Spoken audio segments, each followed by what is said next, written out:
I work at the Mufti department. So my question is, what does the Quran or Islam says about killing for mercy? I'll give you an example. For example, someone is in a very deep or long coma. So can we end the person's life? Number two, what if we have like a sick cat who is really, really sick and we pity the cat? We pity it. So can we end the cat's life? I'm just asking a question. I'm not going to do it. The brother is talking about euthanasia. The English word, what is euthanasia? It's not killing for mercy. The right word is euthanasia.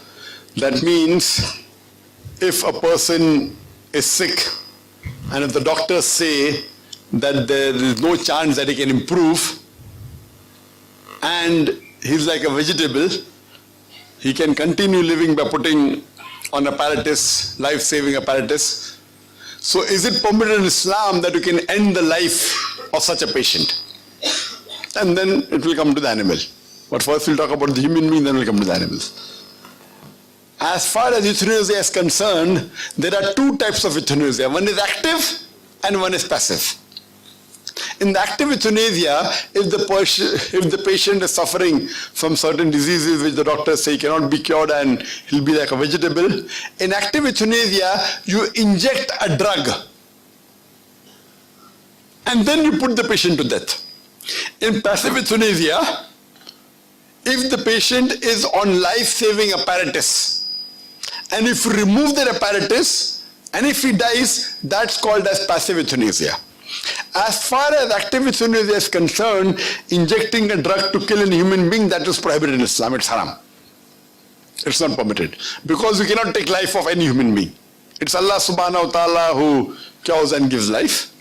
As far as passive euthanasia is concerned, where a patient is on life-saving apparatus, like fibrillators or ventilators, and the doctors say that there's no chance he can improve, he's like a vegetable. And those machines are very expensive. Every day you may be paying thousands of ringgit. In this case, if the person cannot afford, and the doctor says there's no chance of improvement, for you to remove those apparatus because you cannot afford it, that is permissible.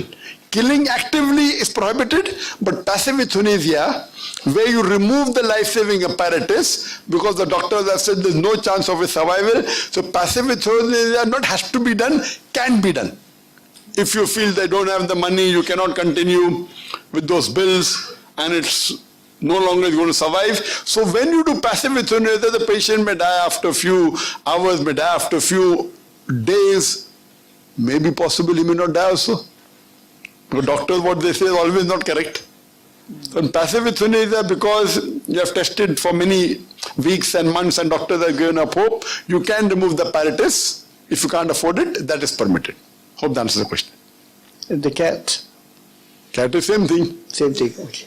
If you can afford for the cat, you want to